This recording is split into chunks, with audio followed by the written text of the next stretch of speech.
J'étais sur Paris, je prenais de l'héroïne blanche, pas de la marron là. Et je suis tombé sur, un produit qui n'était pas coupé. Ouais, donc toc, terminé par terre, quoi. On était une vingtaine à être à l'hôpital ce jour-là, quoi. Ouais. Je suis resté 4 jours branché à l'hôpital, pas mal. Ça m'a calmé un peu, quand même. Au même endroit, pareil, mais là c'était moi qui avais fait un petit peu trop de mélange. J'avais pris la méta, le Skénan, et j'ai refait un shoot d'héroïne derrière, et bing, ça l'a pas fait non plus. Dernière chose que je me rappelle, c'est d'avoir dit, la première, j'étais avec ma femme, de lui dire je sens rien, je comprends pas, je sens pas la cam, et boum, je suis tombé. La deuxième fois, j'ai senti venir. J'ai eu le temps d'arrêter quelqu'un dans la rue parce que j'étais tout seul. J'ai arrêté quelqu'un, j'avais mon chien qui était en bandoulière, j'ai dit appelez les pompiers, je suis en train de faire une overdose. Donc, mais c'est encore une fois où j'ai frôlé la mort de pas loin, quoi. J'étais sur Paris, je prenais de l'héroïne blanche, pas de la marron là. 663. Contrairement à Pierre, que l'on vient d'entendre et qui a eu de la chance, en France, en 2020, 663 personnes sont décédées par overdose. Il s'agit là d'un chiffre officiel, car dans la réalité, nous ne le connaissons pas et nous ne le connaîtrons jamais. La drogue tue silencieusement, et c'est l'OFDT, l'Observatoire français des drogues, qui le dit. Certains certificats de décès peuvent ne pas mentionner la présence de stupéfiants, volontairement ou involontairement, si l'utilisation n'est pas connue. Certains décès par surdose peuvent également être classés en cause inconnue ou mal connue. Lors de cette enquête, un travailleur social m'a confié avoir retrouvé le corps d'un homme mort dans un squat très fréquenté par les usagers de drogue. Plus tard, m'a-t-il dit, j'ai appelé l'hôpital pour connaître la cause du décès. On m'a répondu qu'on ne le savait pas, car il n'y avait pas eu d'autopsie, cela coûte cher et personne ne l'a demandé.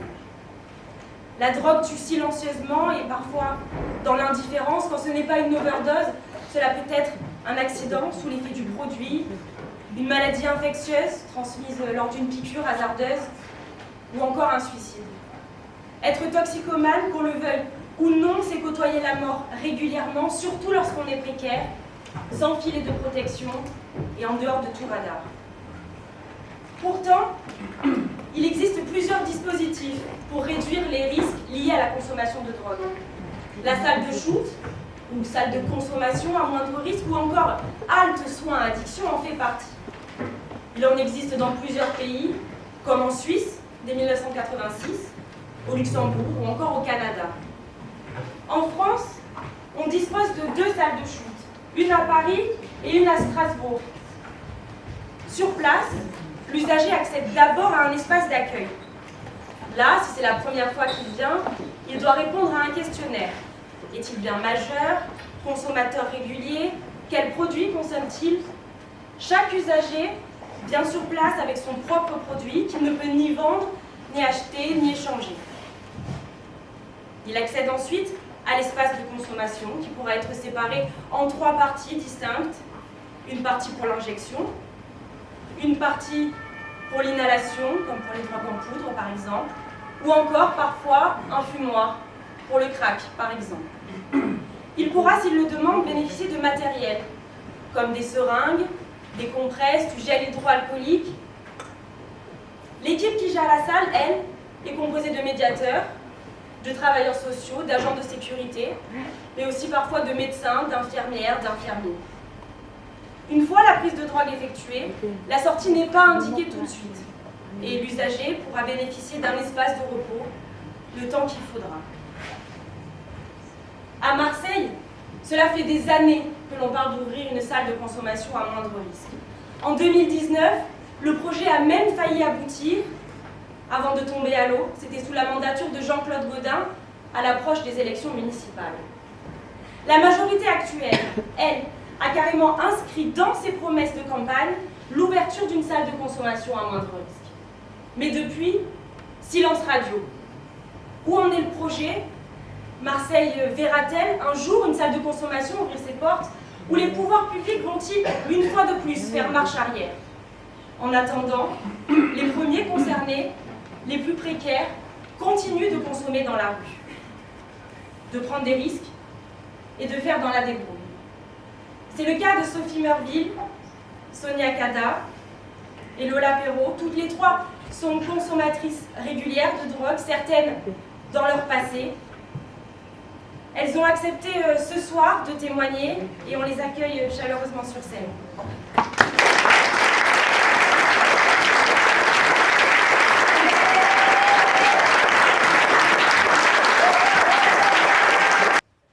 Bonsoir à toutes les trois. Merci d'être là ce soir et d'avoir accepté de témoigner, même si je sais que ce n'est pas toujours facile. Avant de commencer, je vais vous présenter toutes les trois et vous m'arrêtez si je me trompe, ok ? Alors, Sophie Meurville, vous avez 37 ans, originaire de Limoges. Vous êtes à Marseille depuis un peu plus de 2 ans et vous vivez en centre d'hébergement et vous êtes maman de 2 enfants. C'est ça. Sonia Kada, vous venez de la banlieue parisienne, du 93. Vous avez 52 ans, vous êtes à Marseille depuis plus de 20 ans et vous aussi, vous vivez actuellement dans un foyer. Et enfin, Lola Perrault, alors vous êtes ce qu'on appelle une travailleuse pair. Vous allez nous expliquer ce que c'est après un peu plus en détail. Vous travaillez pour l'association Nouvelle Aube. C'est une association dite d'autosupport.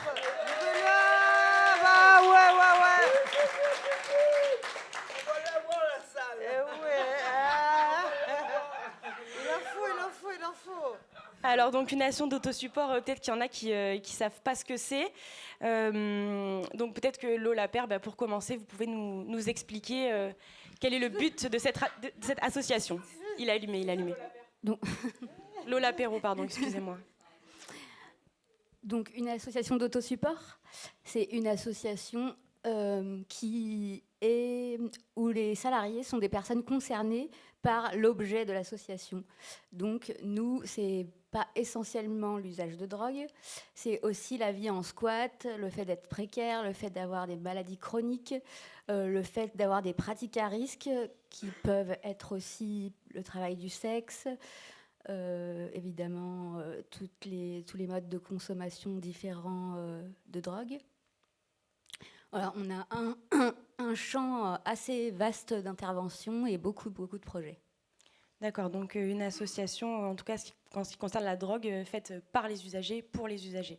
Voilà, ou des ex-usagers, mais en tout cas des personnes qui ont connu dans leur expérience de vie soit la vie en squat, soit la vie dehors, soit l'usage de drogue, voilà. Qui savent de quoi on parle.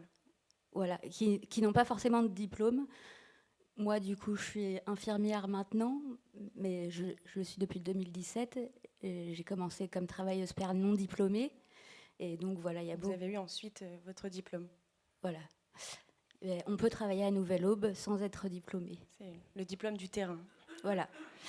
Avant de rentrer dans le vif du sujet, j'aimerais vous demander à toutes les trois si vous acceptez de nous raconter la première fois que vous avez pris de la drogue. C'était quand ? Dans quel contexte ? Et comment ça a influencé votre vie après ? Peut-être que Sophie, si vous voulez commencer. Moi, perso, c'était dans le cocon familial. Voilà. J'ai commencé dans le cocon familial très très tôt. Et après, l'influence que ça a eu, je ne sais pas comment l'expliquer, mais... Vous me disiez que ça a beaucoup influencé sur vos fréquentations. Oui, voilà, oui, évidemment. Donc vous avez commencé à prendre de la drogue, vous me racontiez, quand on s'est rencontrés avec votre maman, et puis avec votre tante aussi. Oui, après toute la famille, c'est bien ce que je dis, cocon familial. Et après, même en sortant de la famille. Oui, forcément, on est ce qu'on attire, en fait. Enfin, je ne sais pas comment on dit, mais j'ai compris, je crois. Oui. Mais on est ce qu'on attire. Vous, Sonia ? Oui. La première fois que vous avez pris de la drogue, c'était quand ? Dans quel contexte ? C'était une connaissance, une soirée. Ça a été très vite, quoi. Et, c'était, je crois, avec des collègues de boulot, c'est ça ? Ouais. Je travaillais sur le marché et il y a une soirée qui se passe. Voilà. Et bon, voilà, la première fois... C'était de l'héroïne, c'est ça ? Ouais, l'héroïne et la cocaïne. Voilà. Et ça va vite, quoi. Une prise, 2 prises, 3 prises, et, après on est mort. Donc voilà, quoi. Quand vous dites après on est mort, c'est-à-dire comment Non, ça... c'est-à-dire, c'est où on prend, bon, voilà. Moi, je travaillais, et,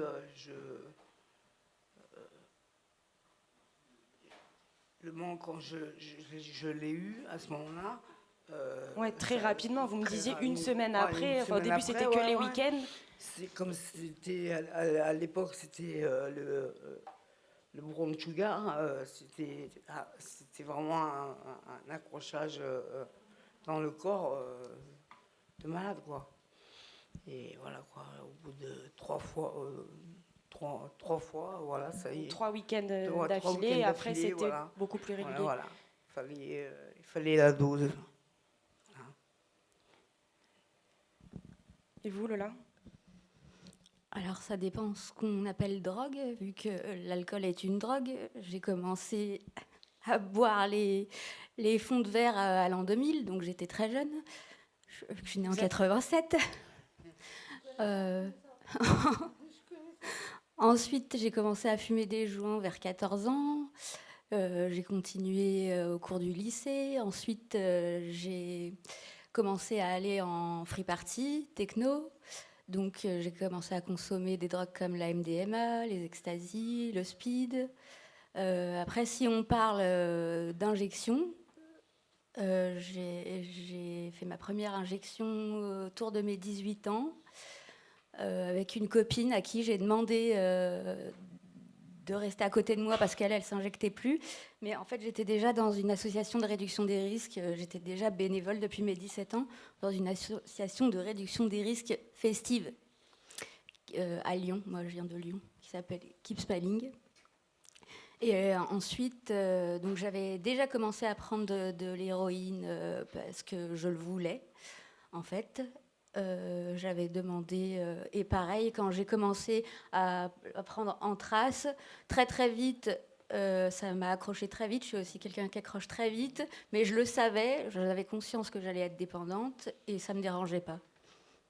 Voilà. Et même question, du coup, comment ça a influencé votre vie après? Bah, il y a eu plein d'années géniales. On dit souvent la lune de miel, mais quand on a plein de veines et qu'on s'injecte très facilement, et ben, du coup, j'ai voyagé, j'ai fait beaucoup de teuf, j'ai fait plein de trucs. Voilà, j'ai rencontré plein de gens, fait plein d'expériences. Et puis après, au bout d'un moment, j'ai eu plus de mal à trouver mes veines, donc j'ai commencé à galérer. Et à avoir des conséquences, on va dire. Moi, je me suis prostituée pendant longtemps. Comme j'ai été très jeune dehors, j'ai dû m'assumer très jeune. Et ben, ça a eu des conséquences financières, on va dire. Je devais faire beaucoup d'argent pour ça. Surtout que j'entretenais souvent des personnes autour de moi. Et puis des conséquences sur mon réseau veineux, du coup, qui faisait que j'avais plus de veines pour m'injecter. Et ensuite, j'ai voulu faire autre chose de ma vie et j'ai quand même eu du mal pendant un moment à rebondir. Alors, vous le disiez, vous avez vécu dans la rue. Sophie, Sonia, vous aussi. Parking. Alors, en tout cas, sans toit à vous, au-dessus de votre tête. Quand on est consommatrice de drogue et qu'on vit dans la rue, comment on s'organise? Comment se déroulent les journées? C'est tout un plan, tout un travail. Est-ce que vous pouvez nous le décrire, ce plan? C'est déjà aller chercher son matériel. Le matériel, donc, qui n'est pas forcément à disposition. Mais non, heureusement qu'il y a des carudes, le Tipeee, tout ça. Donc des carudes, ce sont des centres qui accompagnent et qui aident les usagers de drogue. Ah, tout à fait. Et après, trouver un endroit. Trouver un endroit pour le faire. Alors, ça peut être quoi, ces endroits? Oui, je me suis déjà shooté dans un parking, là où c'est dégueulasse, dans des chiottes. Pourquoi les chiottes? Moi, je dis chiottes.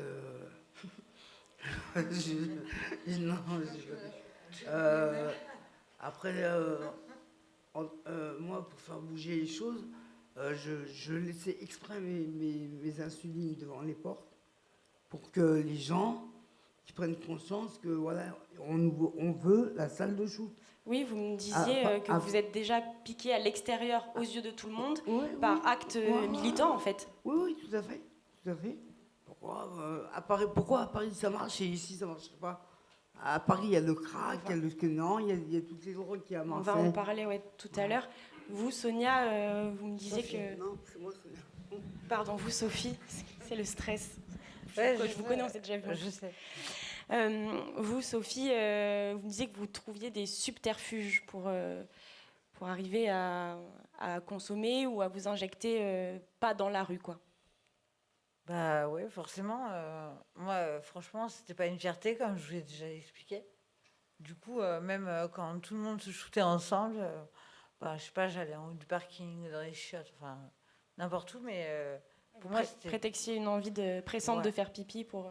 Ouais. Pour être dans une toilette de bar, ouais, mais par sauf exemple. que quand tu as envie de faire pipi toutes les 30 secondes, c'est carrément pas crédible. C'est vrai que c'est pas crédible.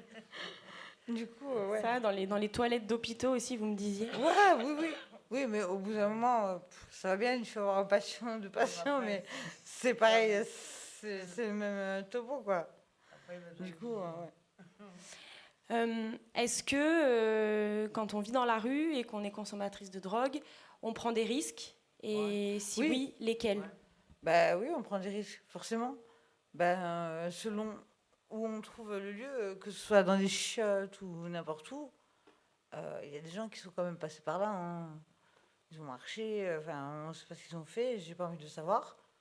Donc c'est pas forcément propre. Non. Et le risque, c'est quoi? Le risque, c'est quoi? Le risque, c'est de s'envoyer une poussière ou quoi, selon... En plus, souvent... Peut-être qu'il faut expliquer, shooter, s'envoyer une poussière, ça veut dire qu'il y a une... Non, mais le truc, c'est qu'en fait, à force de shooter, souvent, on a la flemme d'aller chercher du matériel neuf.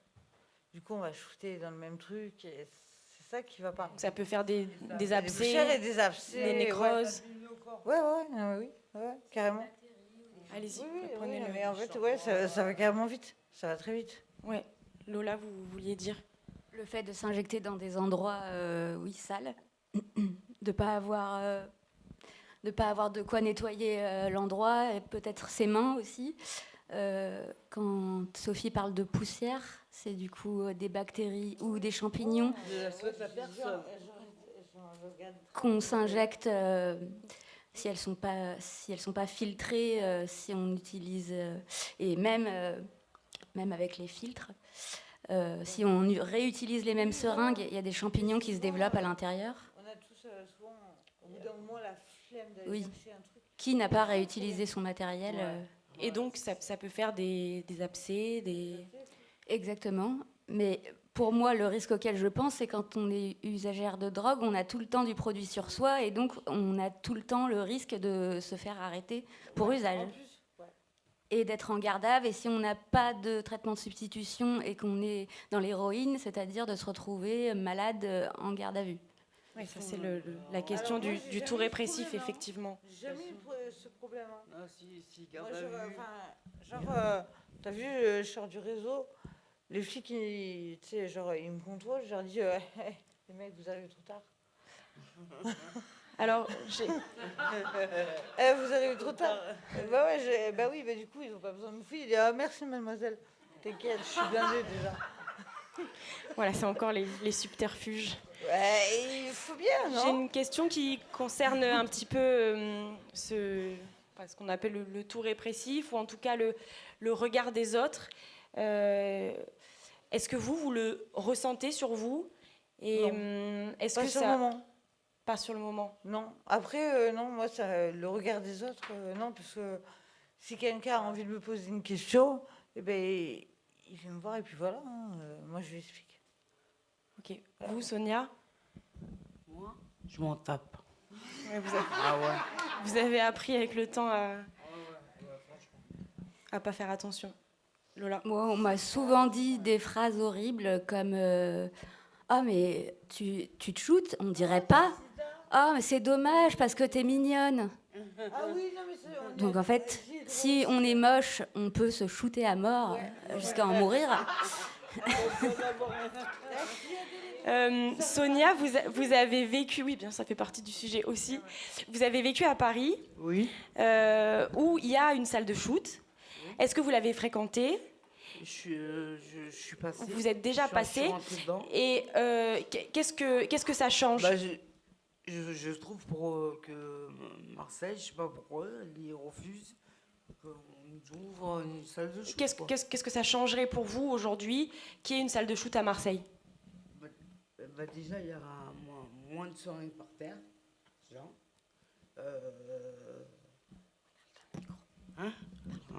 Donc moins de seringues par Moins de terre. seringues par terre. Pour vous? Avoir un endroit où faire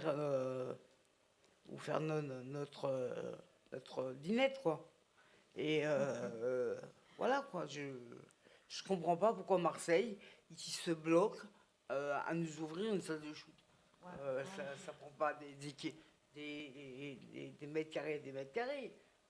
Je comprends. À Paris, ça marche bien. À Paris, il y a le crack, il y a le scanner, il y a toutes les drogues que vous avez à Marseille. Je comprends pas pourquoi on refuse à Marseille de nous mettre cette salle qu'on demande depuis 20 ans, je crois. Ouais, quand je suis arrivé à 20 ans. Vous, Sophie, s'il y avait une salle de shoot à Marseille, vous la fréquenteriez? Bah évidemment. Et en plus, j'inviterai des gens. Et qu'est-ce que ça changerait par rapport à la situation actuelle? Qu'est-ce que ça changerait pour vous? Ceux qui sont de mauvaise foi, ils sont voilà, et il y a rien à faire. Mais après, il y a des gens, ils demandent que ça en vrai. Pour vous personnellement, qu'est-ce que ça changerait? Bah déjà, il y a les soins, la discrétion, je sais pas, les choses complètement logiques qu'un être humain doit penser, l'hygiène, rien que l'hygiène, c'est important l'hygiène, parce que c'est par là que tout passe. Après, voilà, des professionnels. Oui, Lola, vous disiez la dignité. Voilà, la dignité, cherchez le mot en plus. Ouais, la dignité, en fait, je veux dire, il y a plein de trucs. Ouais. Et il le faut, c'est obligé ça. Je vois pas pourquoi c'est partout dans le monde et pas ici. En plus dans le premier, c'est où c'est plus. J'ai une dernière question. J'ai une dernière question. Du coup, aujourd'hui à Marseille, sur quoi vous pouvez compter?